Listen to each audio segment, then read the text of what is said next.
दोस्तों, जंग के बीच में बड़ी अपडेट सामने आ रही है, जहां इजराइल को बड़ा नुकसान झेलना पड़ रहा है। बड़ा नुकसान ज़मीनी जंग में भी झेलना पड़ रहा है और बड़ा नुकसान जो है पॉलिटिकल लेवल पर भी झेलना पड़ रहा है। और बड़ा नुकसान जो है उसे बैन के ज़रिए और बड़ी बड़ी कंपनियों के ज़रिए भी झेलना पड़ रहा है। जहां जो काम बड़े बड़े देशों को करना चाहिए था, अगर उन देशों की एक तरफ बात ना भी की जाए तो जो काम मुस्लिम देशों को करना चाहिए था, जो बड़ी धाक के साथ हर जगह बताते हैं कि 57 मुस्लिम देश, जो कदम उन 57 मुस्लिम देशों को उठाना चाहिए था, वो काम बड़ी बड़ी कंपनियों ने किया है।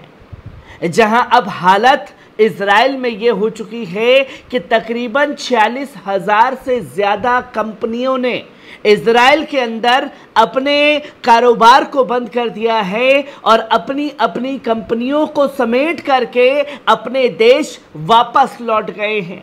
और ये आंकड़ा जो है 60,000 के पार पहुंच सकता है, जिसकी जानकारी खासतौर पर सामने आई है। और दूसरा बड़ा झटका लगा है कि इजराइल के आतंकी संगठनों पर यूएस द्वारा बैन लगाया गया है, जिससे एक बड़ा हड़कंप मच चुका है, जो तस्वीर लोगों के सामने आई है। वहीं जो लोग ये समझ रहे थे कि हमास खत्म हो चुका है, मुजाहिदीन जो हैं सब शहीद कर दिए गए हैं, उन मुजाहिदीन ने खास तौर पर बता दिया कि वो अभी भी जंग में बने हुए हैं और हर मोर्चे पर इजरायली सैनिकों का सामना कर रहे हैं।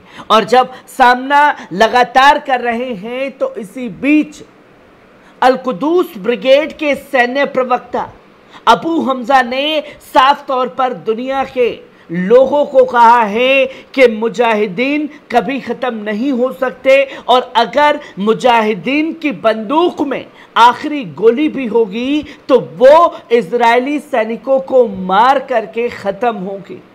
जिसकी तस्वीर लगभग सामने है, जो कि आप देख सकते हैं कि किस तरीके से टैंकों को निशाना बनाने का काम हमास द्वारा किया गया है। पहले इस वीडियो पर नजर डालिए।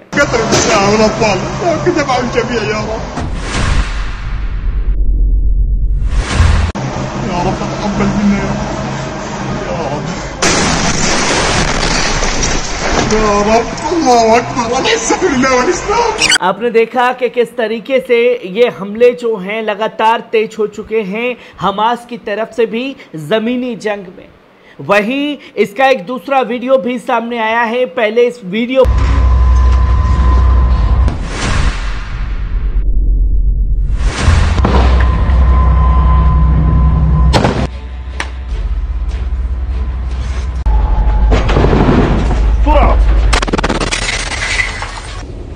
मुजाहिदीन जो है भाग करके जाता है, टैंक के अंदर लेट करके बम लगाता है और आसानी से वहां पर भाग जाता है।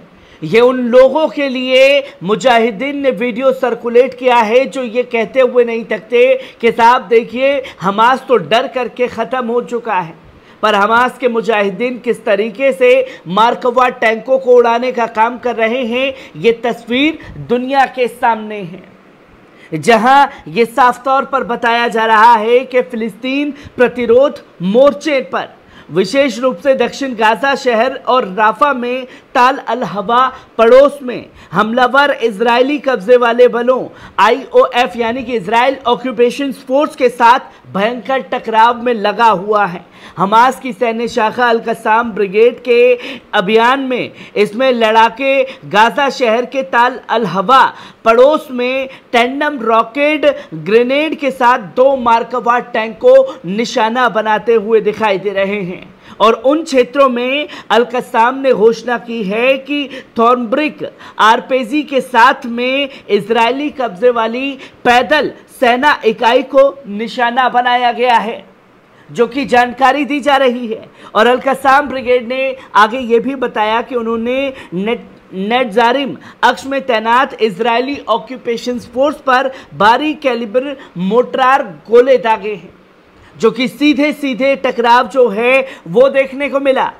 और उनके द्वारा जारी एक बयान के अनुसार राफा में अल-कस्साम ने शहर के पश्चिम में ताल ज़ारब में मोटर के गोले का उपयोग करते हुए बड़ा हमला किया, जहां इजरायली सैनिकों के ढेर होने की खबर भी सामने दी गई। और सैन्य मीडिया ने गाजा शहर के अल शुजाया पड़ोस में इजराइल ऑक्यूपेशन फोर्स सैनिकों और वाहनों का सामना करने वाले अल-कस्साम लड़ाकों के फुटेज को प्रसारित भी किया है।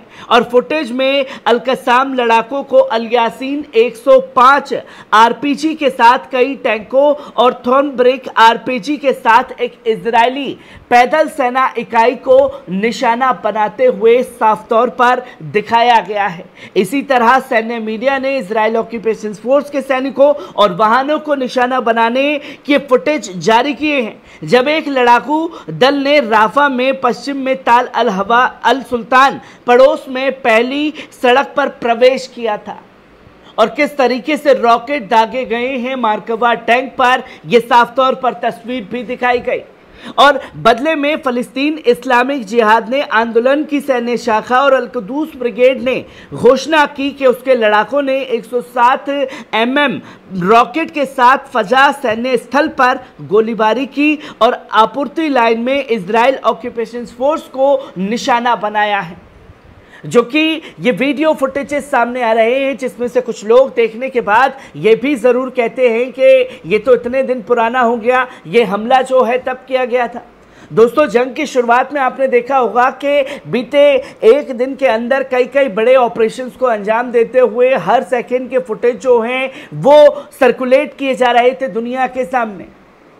पर अब बीते 2 दिन के जो बड़े हमले होते हैं, क्योंकि ये हमले जो हैं अपने चैनल पर हमास के मुजाहिदीन बताते हैं कि हाँ, हमने इस जगह पर हमला किया, और फिर 2-3 दिन के फुटेजेस को शूट करके उसे दुनिया के सामने सर्कुलेट करते हैं। क्योंकि इनके हमले जब बताते हैं कि हमने हमला किया, तो इजराइल बोलता है कि कोई हमला जो है वो ख़ास तौर पर नहीं हुआ है। पर वीडियो जारी होते ही ये बताने के लिए मजबूर हो जाता है कि हाँ, इतने सैनिक मारे गए, इतने टैंक जो हैं वो हमास ने उड़ा दिए हैं। वहीं आप साफ तौर पर स्क्रीन पर देख सकते हैं कि क्रेडिट जोखिम प्रबंधन के व्यावसायिक जानकारों के विशेषज्ञ ने इजरायली कॉफिस के बीडीआई कंपनी के अनुसार गाजा पर इजराइल के निरंतर युद्ध के कारण 46,000 कंपनियां बंद हो गई हैं।